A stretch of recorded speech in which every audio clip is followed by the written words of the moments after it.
Tak totok gundulmu modar kowe. Weh. Sengkuni iki, sengkuni sapa?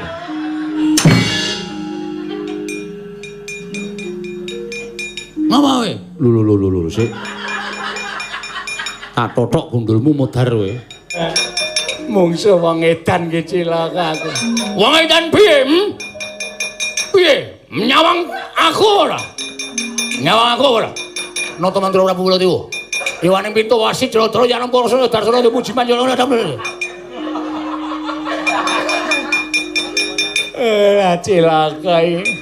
Bagong wis nesu tenan. Nesu tenan. Wis kudune pikirane seneng malah bunek. Posing rasane. Iki aku ndapuk Baladewa ki mung kanggo guyon, aja dijumpukke Baladewa tenan. Aku kok ya kaya adep-adepan karo Baladewa tenan ta ya. Kaya gilaku kepati-pati. Le bengok-bengok tenanan nek ora mlayu. Ayo ya. Udus. Kakang Durna, pripun Dik Pati? Niki nek mboten mlayu cilaka. Bagong ngamuk tenan. Bagong ngamuk tenan Kakang Perman. Wow, mamiyen. Bagong kuat nadai Kyai Cundha maneh aku meguru karo kowe.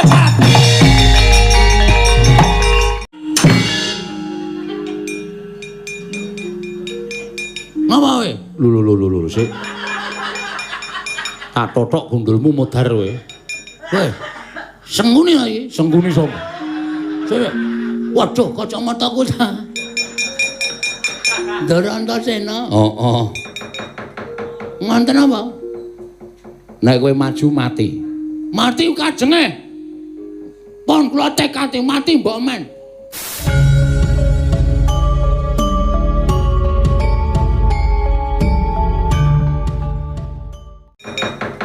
Nganten apa?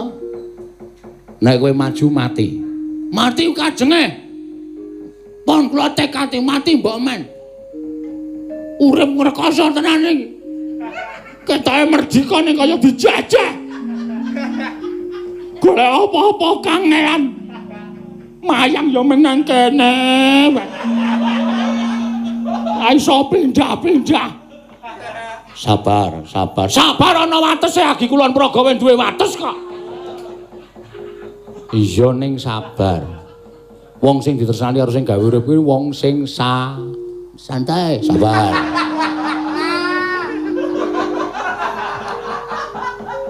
Mula wong urip ning alam padang iki kejaba duwe sabar, kudu duwe ikhlas.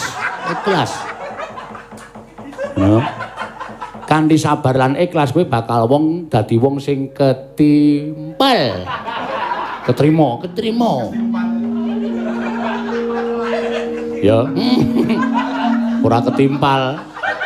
Sok ora tak timpal barang. Edan. Kae pusaka jenenge Kiai apa? Kiai Cundha maneh. Kae pusaka saka Mogiri. Kadewatan.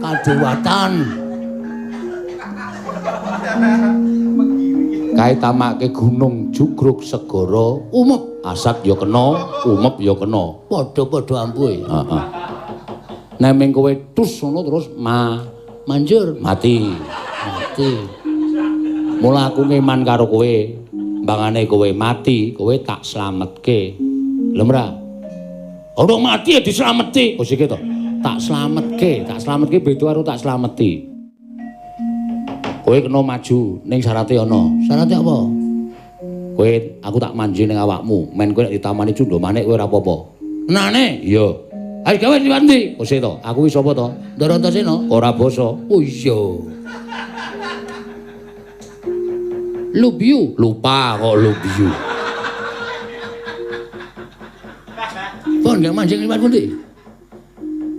Liwat Cara Sukma. Mbah. Tegese ya mancing ning ora ketara. Angslup ngono wae. Wah ya ketara sithik-sithik ah. Masa mancing ra ketara? Iya ning ora ketara slep ngono. Oh iya. Slep ngene ya? Ya. Ngampet-ambekan. Aku len ora ngampet ambegane ora masalah kok. Iki kudu ngampet ambegan tak totok modar kowe. Wah, mara tangan iki. Pun nggih pun.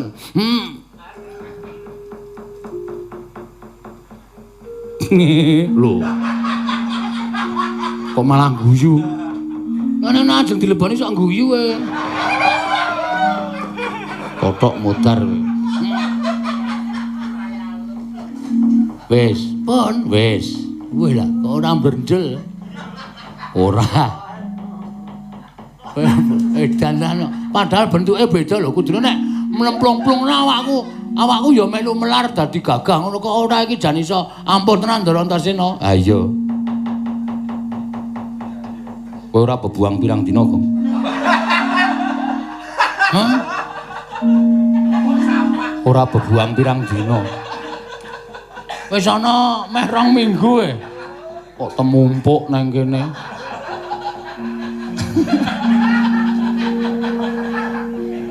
Ampun dublak lho ndasmu.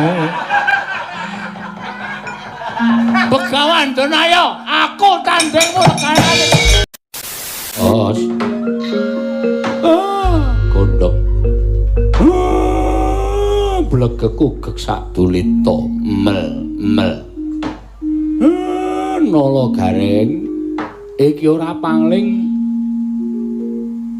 kaya penemban Durna sing rawuh ana ning Karangkadempel. Gondok iya, Pak. Marek kleru to, Pak? Iya. Gondok bleguduk iteke Begawan Durna kok kowe muni gondok ngapa? Aku nek weruh Begawan Durna iki kaya arep ngucap lelageane. Blegegeku gekugek. Ora ta ya iku mah ijo-ijolan iki kepiye ta iki? Gondok bleguduk selalu gembel Semorante hawala. Iya Semar, aku yang ngemrapta ning Karangkadempel. Wilujeng Perempuan. Selamat tekaku. Regyanapati Wilujeng. Iya Semar slamet tekaku niring Sambikala. Enten apa Perempuan? Lah kok janur gunung Kadingarin rawuh enten Karangkadempel. Nah, iki ngene ya Semar.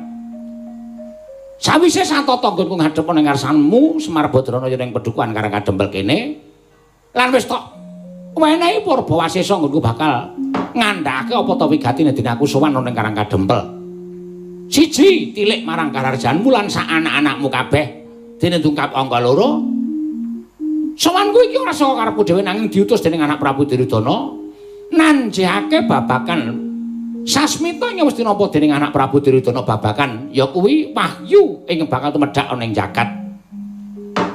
Ngendikane anak Prabu Duryudana nampa sasmita saka dewa yen to wahyu kuwi bakal tumedhak ana ing jagat ing aran wahyu katentreman. Mongko sasmita ning Jawata ingkang ditampa dening anak Prabu Duryudana wahyu mau sing dadi lantaran tumedhaking wahyu mau kowe Semar kowe. Mula tumuli anak Prabu Duryudana utusan nglawan aku supaya sowan ning Karangkadempel takon marang Semar Badranaya syarat ranane apa lan bakal tumedhaking wahyu mau mapan menyang endi. Kowe blaka yen kowe gelem blaka aku banget ngaturake panuwun ingkang tanpa pepindhan dan upama to blakamu mau dadak nganggo pitukon kowe blaka ning dadak nganggo pitukon kowe kandha Semar kowe njaluk apa kowe butuh apa tur dasare kowe rasa njaluk aku wis melas karo kowe iki dadi abdi ning Pandhawa wis pirang-pirang puluh taun. Uripmu ora ana undhake babar blas. Omahmu ya ping kaya ngene iki kawit biyen ora tau owah, ora tau tok bangun, ora tau tok gawe becik.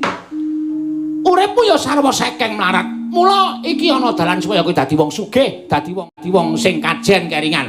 Wong urip nang alam padang iki nek ora kedunungan derajat pangkat utawa ora kedunungan bondo donya kuwi nek dipapan mesti disepelekake dening wong. Mula kowe dadi wong sing kajen keringan, saranana kowe blaka menyang didununging wahyu katentreman mau. Tumedhake menyang endi syarate apa? Yen kowe gelem blaka, kowe njaluk dhuwit pirang triliun bakal tak wenehi. Kowe njaluk dhuwit pirang miliar bakal tak wenehi. Yen perlu omahmu iki dibongkar. Terus rasa didandani. Piye kae? Ketoke janjine muluk-muluk kok dibongkar ora didandani. Tegese ora usah dadak didandani nganggo uba rampe omahmu sing wis dibongkar iki ning kabeh diganti sing anyar, ngono lho. Diganti sing anyar. Ngono? kabeh diganti sing pendapamu iki dirubuhke. Mengko diganti pendapa sing ukir-ukiran. Nek perlu saka gurune kayu jati wutuh 16 prangkul.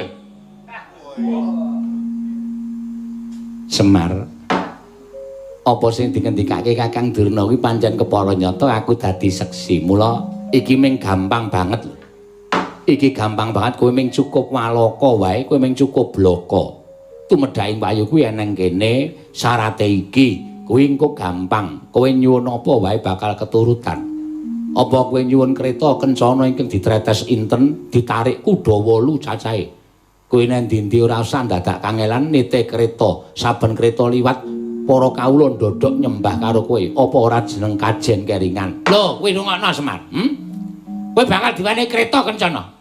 Mengko yen kowe diwane kreta kencana, anakmu 3 Gareng Petro Bago kuwi bakal tak wenehi kreta sing diusung karo wong papat.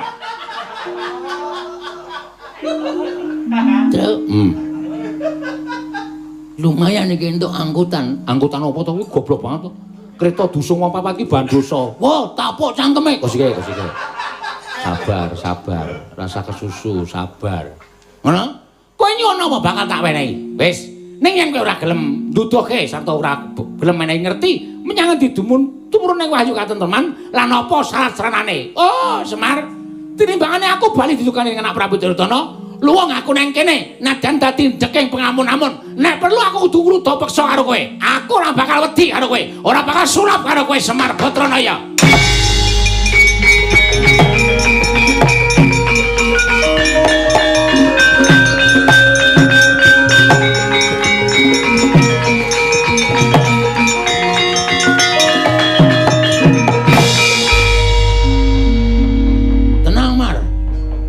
Rasa Semar iki tugasku iki.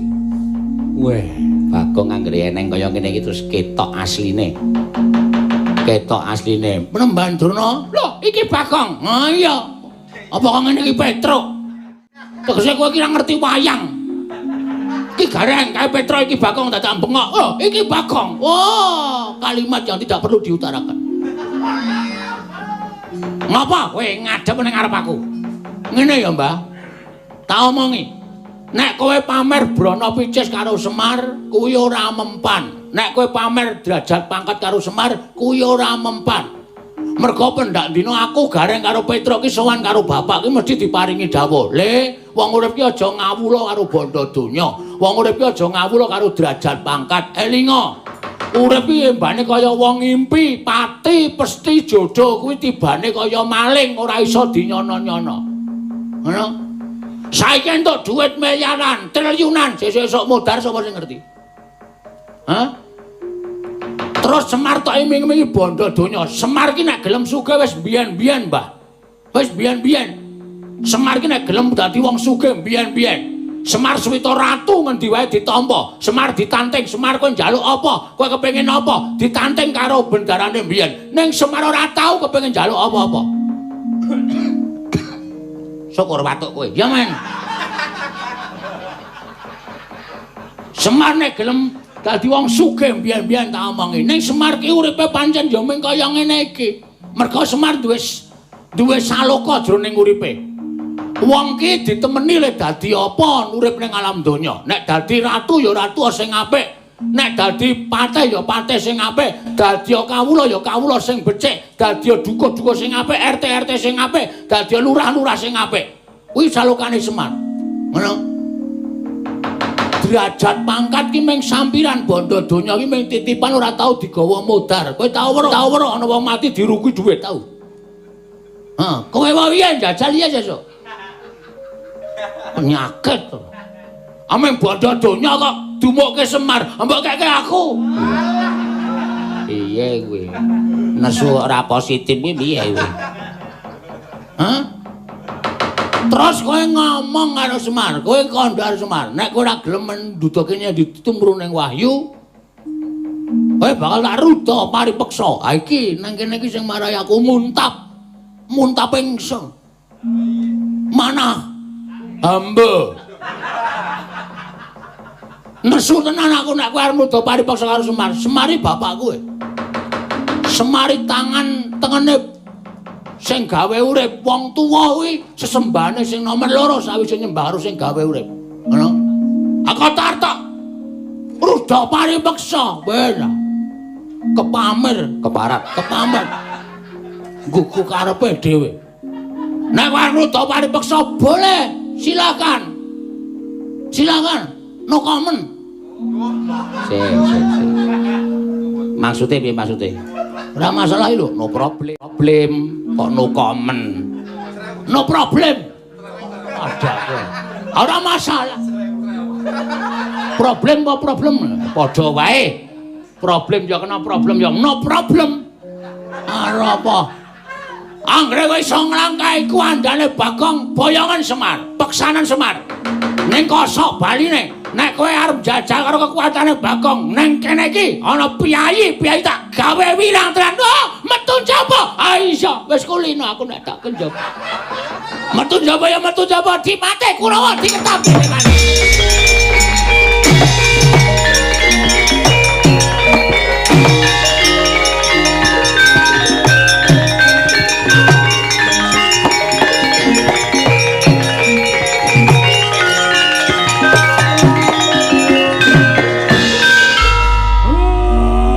Bener kowe ngewangi bapakmu.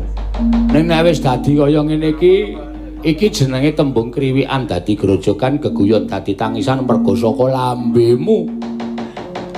Sing arep nandingi Kurawa sapa? Sing arep nandingi Kurawa sapa? Aku ora ngerti. Aku sak omong bapak senengan. Bapak iki lagane ngono kuwi. Bapak iki nek nesu kuwi lagane mesti ngono kuwi. Bocah kandhane ngeyel ngono kuwi. Aku ditirake. Aku ki mengkap-mengkap dadaku. Nek weruh trekahmu, Pak. Aku sebagai anak, Pak. Anak iku bisa mikul dhuwur mendem jero karo bapak. Ya. Mikul dhuwur kuwi tegese kudu iso njunjung karo kabeciane bapak. Mendem jero kudu iso merahasiakan kejelekan bapak. Terus aku njaluk pangestu, Pak. Kurawa tak tandingi dhewe. Lho. Kurawa 100 cacahe. Aku 250, Pak. Pancen nyayal tenan bocah iki. 100 cacahe ora kok regane. Kurawa iki cacahe 100 ana Dursasana Durmagati. Ora wedi. Aku ora wedi, Pak. Bapak ora ngerti historiku. Waduh. Histori apa? Ngeri dengkulmu mlacot kowe. Histori iki sejarah. Bapak ora ngerti sejarahku. Bapak ora ngerti kabarku to. Aku kulino digebuki nang pasar, Pak. Aja kok mung 100, wong 200 gebuki aku. Nyatane aku isih urip. Aku kulino nyolong mas-masan konangan, Pak. Aku ya diajari wong nyatane ora apa-apa. Wes, iki aku mbelani karo bapak. Mati ya, mesti aku mlebu swarga mergo matiku mbelani karo bapak.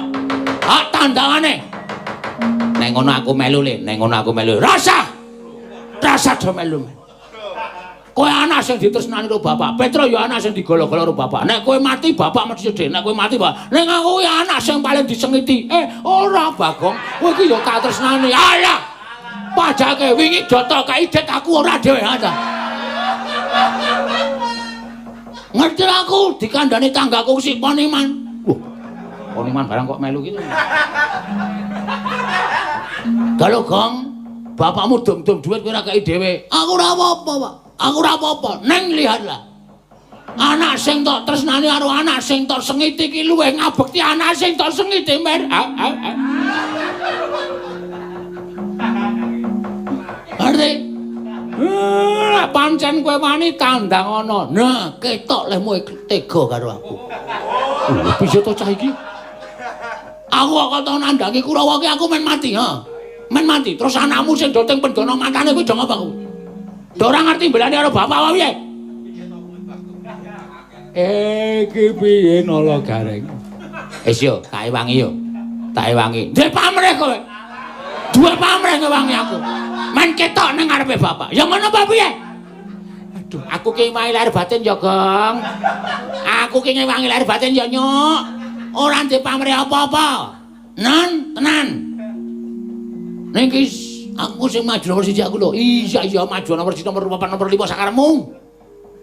Kowe terus ngewangi ra? Ngewangi. Aku kuwi adikku sing tak tresnani. Ah mbetut. Aku wis paham nek kowe wis sengit karo aku. Nang iki tak ketokke nggonku lapo karo bapak.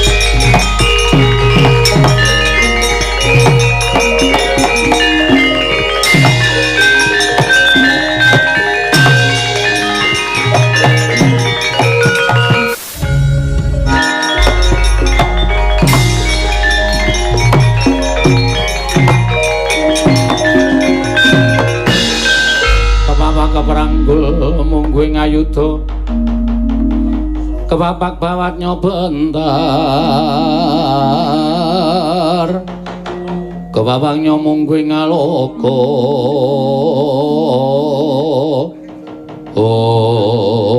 nolo garing wila duwer mau nanti ya kita iki mangkat nomor 1 kok iki ya aku sing kepethuk rasa tamba modiar aku wah cilaka tenan iki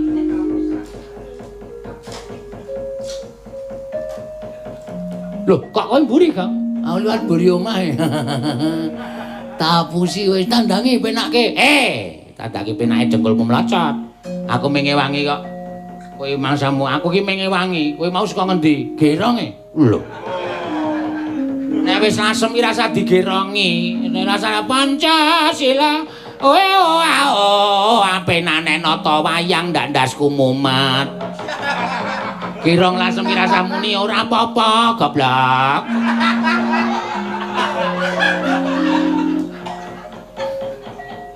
Salah meneh. Aku sonek dikon ra menyang kok ora nek carane ngene iki. Wis adoh dhewe kesia-sia. Lah iya. Aweng kowe iki cukup nata wayang, ta? Ngejempake ndak aku bingung. Aja nganti kalah karo jelala-jelali putra-putri Indonesia kang sejati wing kuwi rasa nganggo ora apa-apa. Wong jenenge Celimen kok mundur. Satama Bagong. Bapakmu ndi? Nang kono. Kon rene ora gelem. Ora gelem tak rudo paripeksa. Ngelangkai kuwandaku, pecah siramu, pecah diadamu. Antem mencelat mripatmu. Jotos mrotoli untung. Wilaidan. Tebak dadamu jemblong. Tak uncali sikil janggutmu nyepleng utekmu. Waduh. Kuwi tenan apa ora? Ameng saya serem menan. Kono ya serem, aku ya serem. Mergane bantu tangga tak ayoni. Kata. Jelali.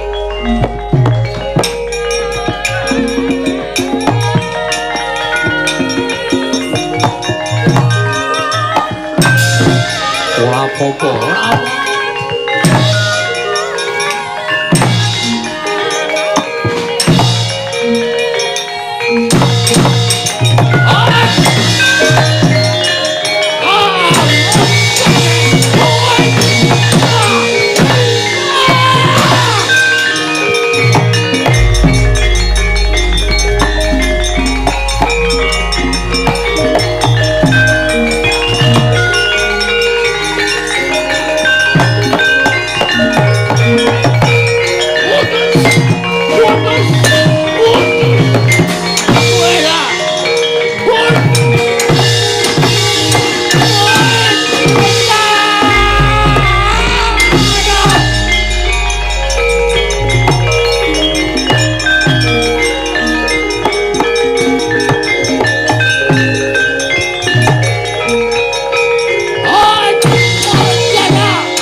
Rumangsane wong Bagong wong loro saudan telu saurupan.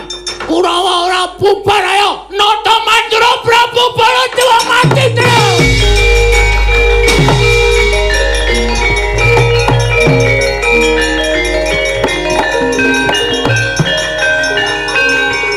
Kenggo ngapa?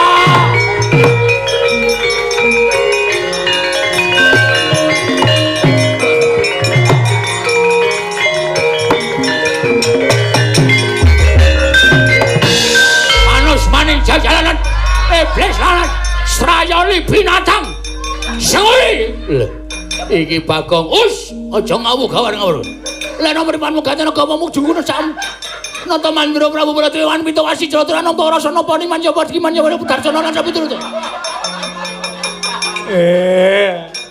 mungsuh wong edan ki cilaka aku. Wong edan piye? Piye? Nyawang aku ora. Nyawang aku ora. Nata mantra Prabu Baladewa. Dewaning pintu wasit jrodro yanam korso darsana dipuji manjana damel. Cilaka iki. Bagong wis nesu tenan. Nesu tenan. Wis kudune pikirane seneng malah bunek. Posing rasane. Iki aku ndapuk Baladewa ki mung tak nggo guyon, aja dijupukke Baladewa tenan.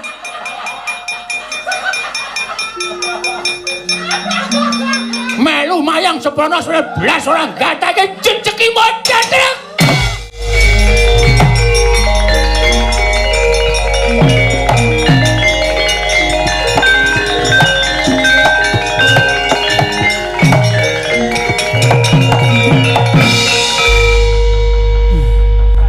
Ya kaya adep-adepan karo Baladewa tenan ta ya. Kaya gilaku kepati-pati. Bengok-bengok tenanan nek ora mlayu. Ya. Udus. Kakang Durna, pripun Dik Pati? Niki nek mboten mlayu cilaka. Bagong ngamuk tenan. Bagong ngamuk tenan Kakang Perman. Wow, mamien. Bagong kuat nadai Kyai Cunda maneh aku meguru karo kowe, Pak.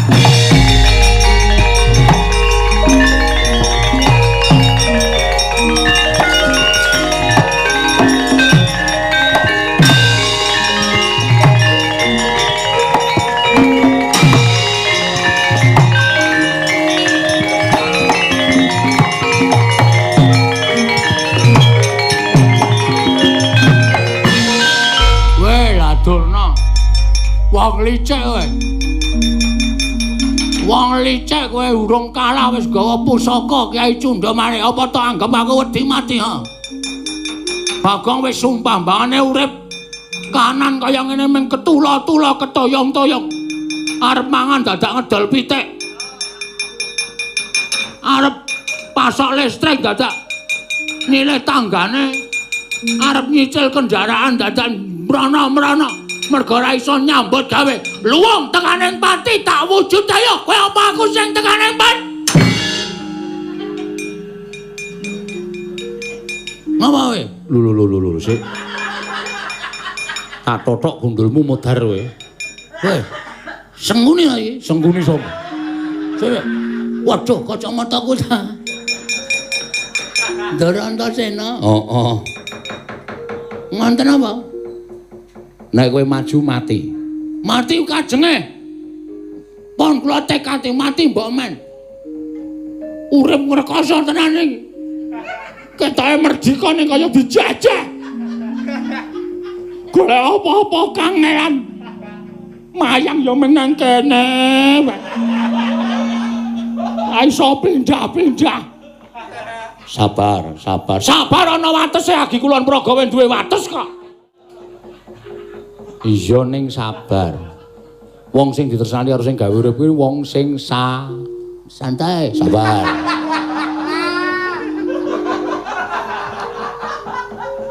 Mula wong urip ning alam padang iki kejaba duwe sabar, kudu duwe ikhlas.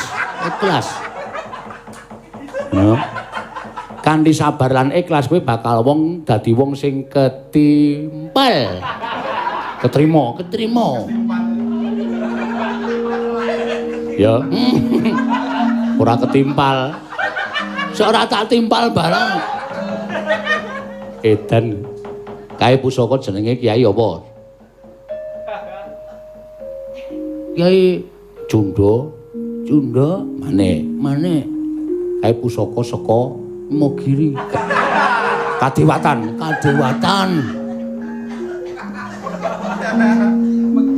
Kae tamake gunung jugruk segara umep asat ya kena umep ya kena padha-padha ampuhe heeh nek ming kowe tus ngono terus manjur mati. Mula aku ngeman karo kowe. Mbangane kowe mati, kowe tak slametke. Lemra. Ora mati ya dislameti. Oh sik to. Tak slametke beda karo tak slameti. Kowe kena maju ning syaraté ana. Syaraté apa? Kowe aku tak manji ning awakmu. Men kowe nek ditamani cundha manik kowe ora apa-apa. Tenane? Iya. Ayo gawe liwat ndi? Oh sik to. Aku iki sapa to? Ndara Antasena. Ora basa. Oh iya. Love you. Lupa kok love you. Pon gak mancing liwat pundi? Liwat Cara Sukma. Mbah. Tegese ya mancing ning ora ketara.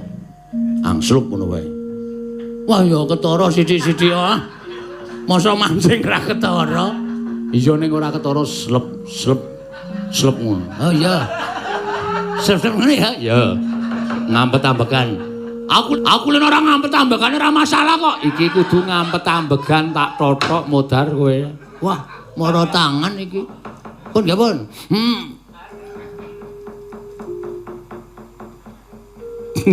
Lho. Kok malah guyu? Ngene ajeng dileboni sok guyu wae. Totok modar kowe. Wis, pun wis. Wis lah, kok ora brendel. Ora. Dandan padahal bentuke beda lho, kudune nek mlemplung-plungna awakku ya melu melar dadi gagah ngono kok ora iki jan iso ampun tenan Ndara Antasena. Ha iya. Kowe ora bebuang pirang dina kok. Hah? Ora bebuang pirang dina. Wis ana meh 2 minggu e. Kok temumpuk nang kene.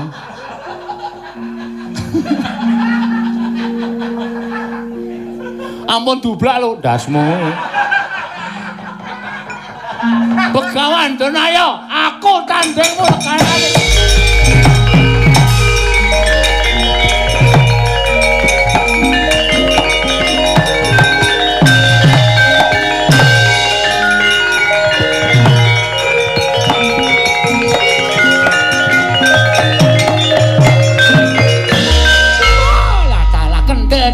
Kendel wae liwat petengan ijan ora wedi. Ngapa wae nggawa apa wae? Nggo drai arep bengkel ya. Wus. Drai dengkulmu mlacat ora? Iki pusaka kadewatan Kyai Cundha Manik ora wedi. Tidak takut. Loh, iki ampuh ki ra tumrap kowe. Hah? Nek Gusti kuwi paring pangandikan merga kowe nggunakake pusaka sak penakmu Cundha Manik kowe ora ampuh. Iki mung dadi wesi rongsokan. Ampuh karo ae gumantung sing gawe urip. Menungsa ya ngono, ampuh karo ae gumantung sing gawe urip. Ora sok pamer ampuh. Hah? Ampuh kaya ngapa kowe men kalah karo nang warung terdekat. Loh, apa? Pil ampuh. Kuwi ampuh banget kuwi. Oh, wis sembrono karo aku. Cocok mati we, tibano mati dereng aku.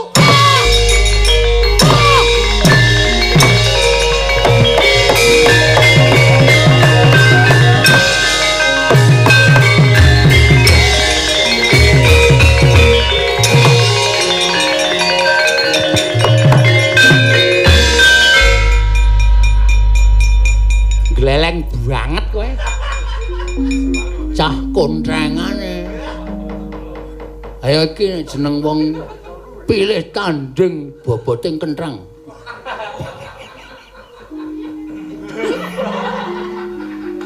Wis saiki saya suwe omonganmu saya ngawur.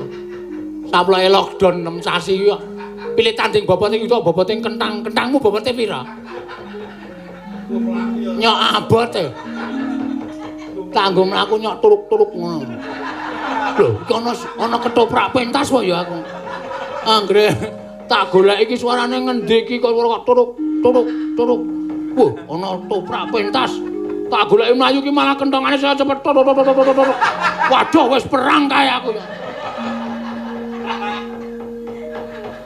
Kok kowe iso ampuh? Lho. Aja kok mung Cundha Manik. Cis Trisula. Pusakane Bathara Guru kon namake. Wetengku nek nganti iso bolong. Ayo, aritmu. Ana golek keris kono, jajal tusukno. Wani dicoba? Wani.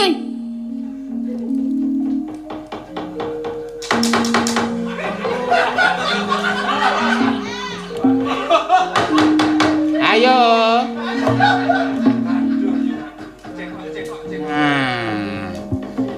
Kok malah raup.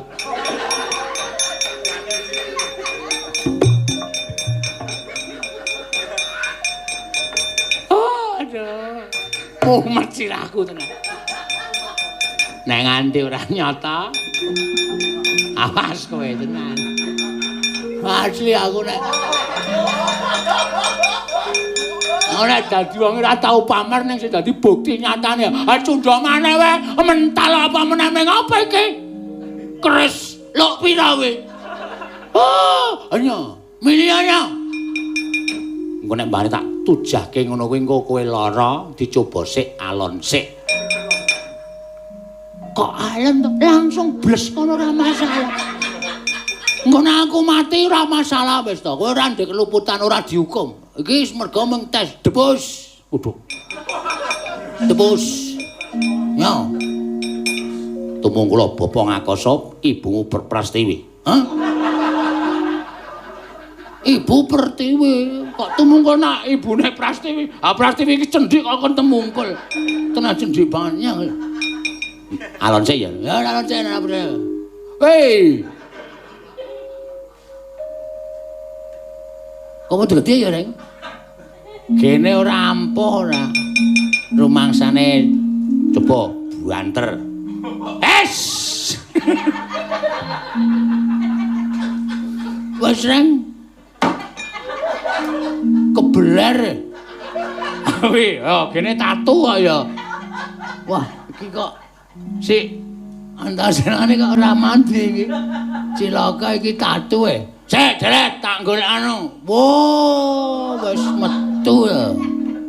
Wis. Aku ora omong. Asalahe kowe sombong. Wis kere sombong.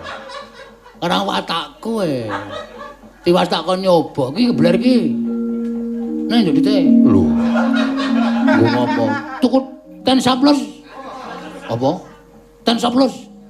Ten soplas. Nggo iki ndak nganu iki apa jenenge iki? Ereksi, infeksi. Infeksi.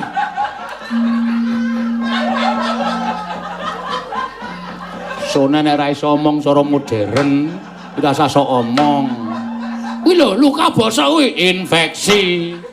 Infeksi. Oh, kok ereksi ora. Caedian ora. Ya maaf, Bapak Gong iki kan kok trondal-trondal ya di sepura ya. Sepura-sepura ora. Den. Engkang raka kekalih teng pundi, Ndara?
Prayitna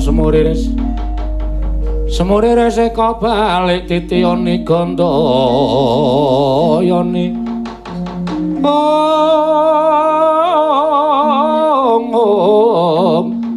Trisanya Purnama sasi sampeyan ming dereng mawon kula blakani to Den. Nek sejatine syarat srana sing kudu lenggah teng Karang Kadempel niku napa sing kula kandhake wau 1 senjata cakra, 2 pustaka Jamus Limasada, 3 Kyai Alu Goro. Lah niki kula nggih bingung lek ajeng ngrawuhke pusaka niku pripun. Engko nek ora ndang ngrawuh teng Karang Kadempel saya akeh satriya Nalindra sing watake angkara sing kepengin gayuh wahyu wekasan Karang Kadempel mboten tentrem. Ngene wae. Nek pancen kuwi syarate kek aku nyorohake awakku mbelani Kakene Semar. Aku tak sowan ana ing negara Ngamarta. Tak nyuwun pustaka Jamus Limasada. Yen pancen ngono aku tak sowan ning Ndorowati nyuwun senjata cakra. Yen pancen ngono aku tak sowan marang negara Mandura nyuwun Alugoro. Niki guyon apa tenanan? Tenanan. Aku ora tau matur goro karo sapa wae kek. Semare koten prayitna semore reseka bali. Oh, lah nek ngono kula manut. Kula enteni teng Karang Kadempel. Ning aku njaluk Bagong tak jahe. Monggo mawon. Petruk tak kandhine. Monggo mawon. Garing tak jahe. Nggo kanca. Waduh. Entuk Ndara Antarja iku nek dhek liwat bumi. Aku liwat ngendi? Aku ya padha iki. Kocluk ndasmu kuwi. Keseron kowe iki, keseron. Krungu wonge. Nek liwat bumi, do mangkatane aja lali mampir Ngororombo. Pathuk. Wah nggih. Do goro-goro sik. Nggih pangestaken dawuh nyuwun pamit, njaluk pamit joge, nyuwun pamit Bagong Semar.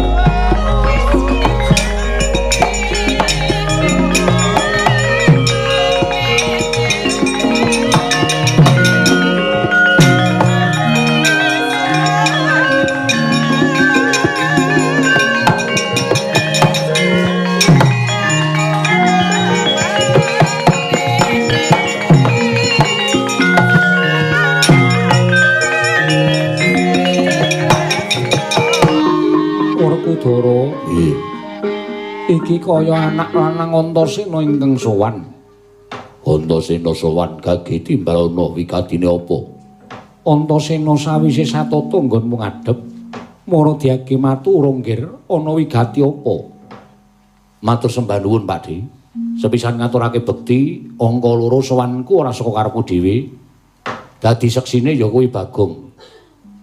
Dene sowan ngursaning Pakde Puntadewa diutus dening kakekne Semar. Gandeng kakekne Semar dina samengko dadi lantaran tumedhaing kanugrahan. Mongko kanugrahan mau ora bakal bisa tumedhak yen to syarat sranane ora iso diaturake. Syarat sranane apa, Nggir? Mula sing gedhe pangapurane Pakde Puntadewa yen to aturku iki mengko gawe kogel kagelan penggaling Pakde Punta. Ning gandeng aku wis aguh dadi utusaning kakene Semar supaya bisa mujudake syarat sarana ana ing Karang Kadempel. Paripaksa tak wanek-wanekke matur kersaning Pakde Punta.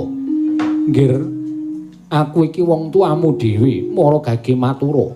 Sira kula Antasena darbe panyunapa jumbuh lawan ngendikaning Kyai Semar Badranaya.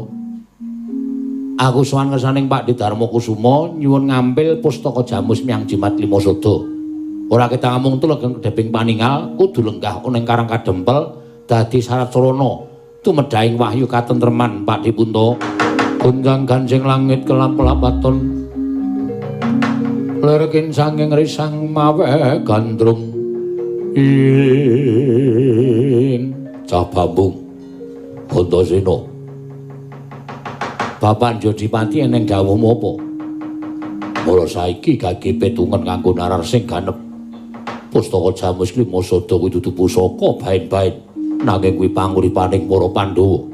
Nanging sabab apa Semar mbutuhake pusaka ora sowan dhewe utusan karo kowe. Yen Semar sowan dhewe mesti ana petungan-petungan saka para Pandhawa. Nanging gandeng sowaning Semar iki ora sowan dhewe nanging lumantar Antasena. Kowe ngerti watake bapakmu.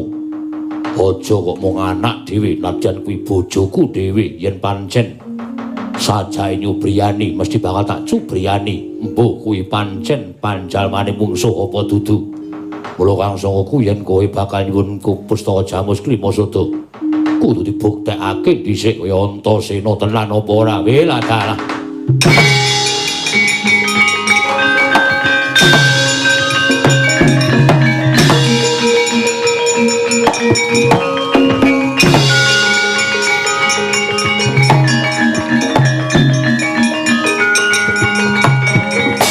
Latmara Sang Arjuna Esmunya Esmunya kang kamanungsan kasrepan tingkahing mungsuh Arjuna wonten paring adawu kadang munjo dipati ingkang grusah-grusuh nggone paring wangsulan klana atmajane iki mengko aja nganti gawe daredah ana ing negara Ngamarta saru diruning atase wong tuwa lah kok dadi padha panca bakah klana atmajane dhewe Yai tak kandheni pustaka Jamus Klimasada wenehna kelawan putramu Si Antasena babar pisan si adi tak kanthi budal marang Karang Kadempel Yai.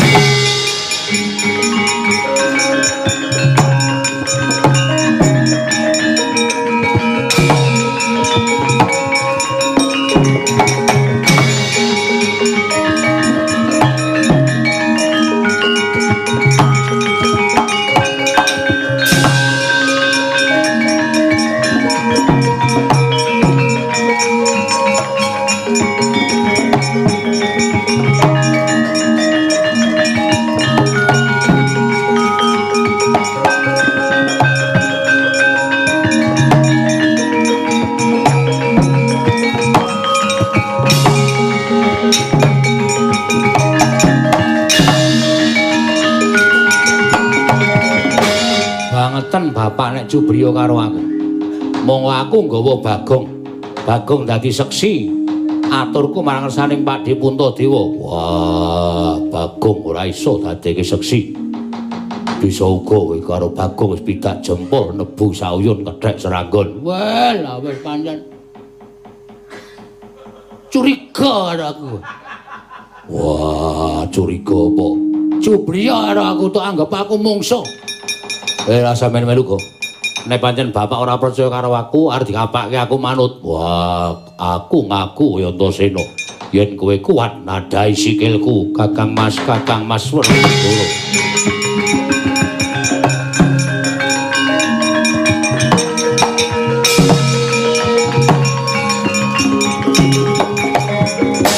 Antasena, piye Pak Lek? Dawuh ngendikaning Kanjeng Koko Prabu. Pusaka diparingake marang sira lan baliya marang Karang Kadempel. Wah, jlamprong menika sampun dados pangandikanipun Koko Prabu Puntadewa. Menawi Kakang Mas mboten narimakaken kula aturi mundhut prisa kaliyan Koko Prabu Puntadewa. Matur nuwun aku nyuwun pamit ya, Lik.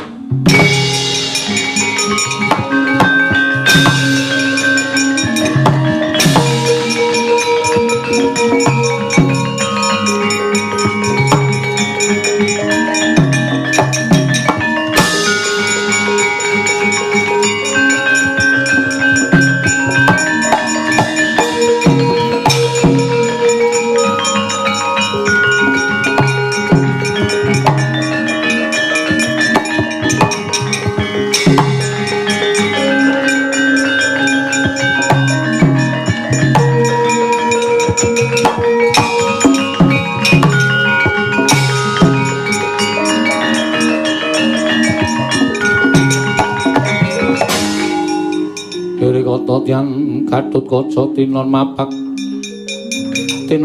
Karkasuta teka pira Kresna. Gatotkaca kasinggihan po. Iki Petruk nggih.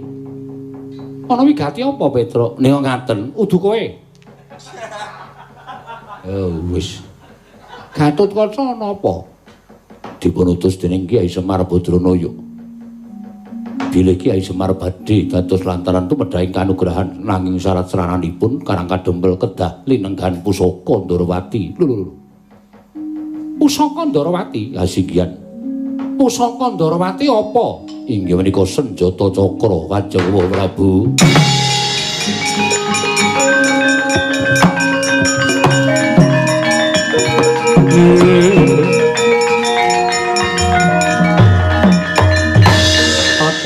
Napa Kresna tan tulasa anyakra ring mring Sang Resi Jahnawi Suta jagat Dewa Bathara jagat pangestu. Aku dadi ming tumuruning kanugrahan wae dadak nganggo syarat pusaka senjata cakra kosek to. Dawuh Kakang Semar piye? 3 pusaka ing kedal lenggah wonten ing Karang Kadempel. Lho. 3 pusaka apa wae? Senjata cakra pustaka James Liwa Sodoran Kyai Alugoro. Ingkang sowan marang negara Ngamarta Dimas Antasena. Ingkang sowan marang Mandura Kakang Mas Antarja. Gatotkaca wonten timbalan. Aku percaya marang Kakang Semar. Mara senjata cakra tampan ana nanging aku tak nututi lakuning Si Antarja merga kowe ngerti wataking Koko Prabu Mandura. Matur sembah nuwun Kanjeng Prabu.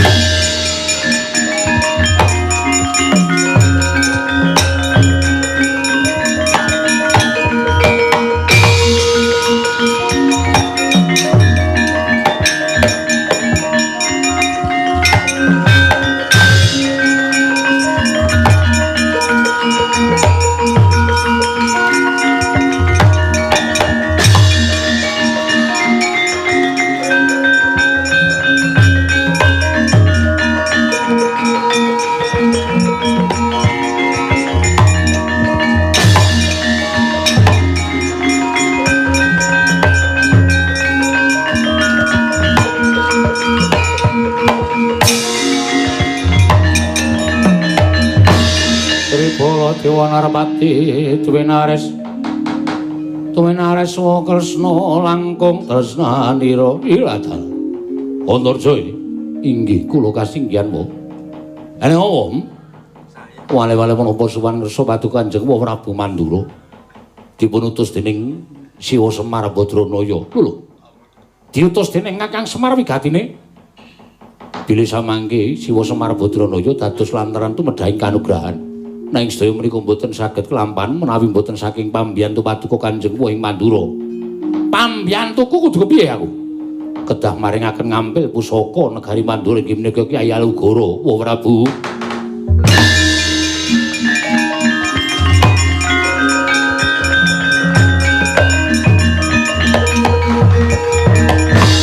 Wah, jagat Bathara jagat pangestu ngoro wae ladal. Antarja wonten timbalan.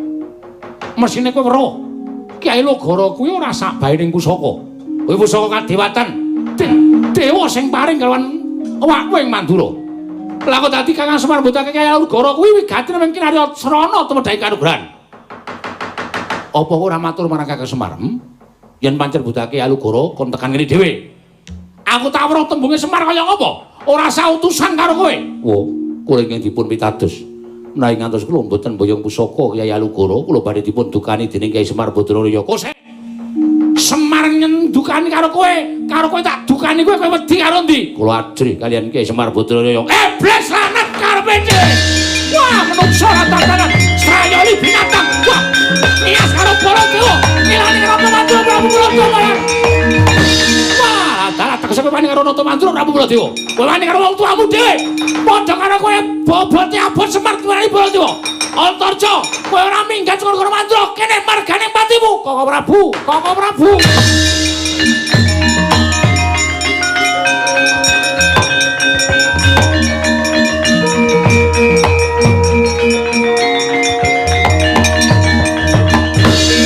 Laruta saking kutha Sang Kala-kala yen namoto saha Sang Sri Kresna inggih oh ora santet pambengi kampurkanipun Kakang bocah mulang sarak kaya Antarja kuwi ora diajar tuman wae apa ngegong-gonge demi anake Werkudara kira-kira Baladewa wani ngajar karo Antarja apa piye mangkir miyen sampun ngantos panjenengan duka kados mekaten sapa iki muring-muring iki berbagi wong ler-leran nyakit cobi remeh to ming diwaneni ro gareng lho gareng nika nek wis mantuk nika harus sapa-sapa ora wedi setan las mlirik matane mboten mlirik panci kera ora Bu yo terus kula ugi ngaten ingin dipun betaken Kyai Semar mboten namung Kyai Alugoro terus nanging senjata cakra ya tak paringke inggih kula paringaken dhateng pun Gatotkaca. Lah kok iki lho. Senjata cakra kuwi dudu pusaka bain-bain. Kuwi pamunahing satru sekti. Cakra kuwi ngedap-edapi kekuatane kok diboyong karo Gatotkaca piye? Mangke rumiyin to. Samenika ngaten mawon. Pusaka Alugara diparingaken ngono mboten? Ya tak paringke. Kanggo Prabu tegesipun ngemuti labanipun Kyai Semar. Yen ora tak wenehake. Yen aku nesu. Apa sing isa nesu ming Ratu Mandura apa piye? Sing isa nesu ming Ratu Mandura. Mulai ngaten panjenengan mboten ngemuti labanipun Kakang Semar Badranaya. Ming disiwuni ngampil pusaka kok ora entuk iki panjenengan niku ngelingi ora nalika dimomong dening Kakang Semar. Iki iso meneng ora iki? Ganggu wong ler-leran ora? Sampluk iki. Kula mawon wedi karo garing. Nomaris panjenengan. Nek pun ngonten niku wis ora wedi karo sapa-sapa. Monggo usaka kula suwun.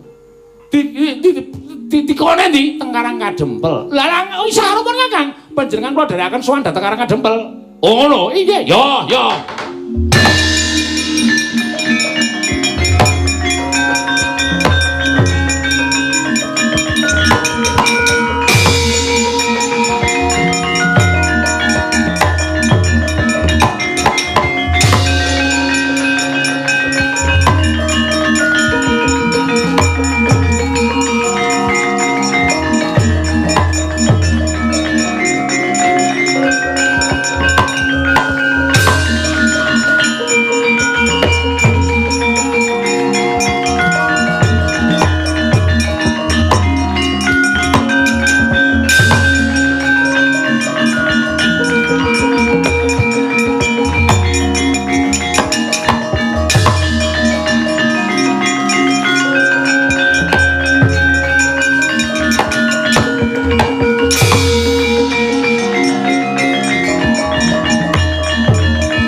edan wayang diosak asik.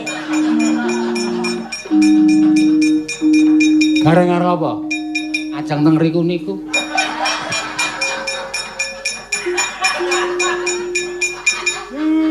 Malah pusing. Sabar lho Pak, nek wonge mutung. Iki kurang pustaka Jamus Jimat Kelima Sada. Pustaka Jamus Jimat Kelima Sada. Pustaka Jamus Jimat Kelima Sada. Pustaka Jamus Jimat Kelima Sada. Lah iki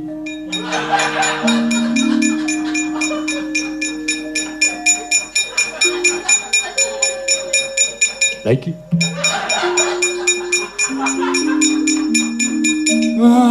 Gusti paringono sabar. Paringono kiat, paringono sabar. Kakang Semar sak banjure piye? Nggih mengkari ngenteni tumedhaking wayu katentreman. Ingkang sasmitaning dewa namung ndara-ndara kula Pandhawa ingkang wajib nampi.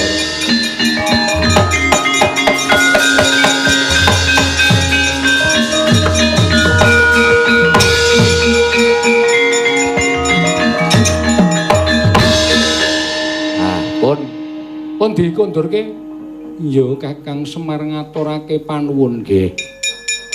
Pusaka tak suwun bali nggih.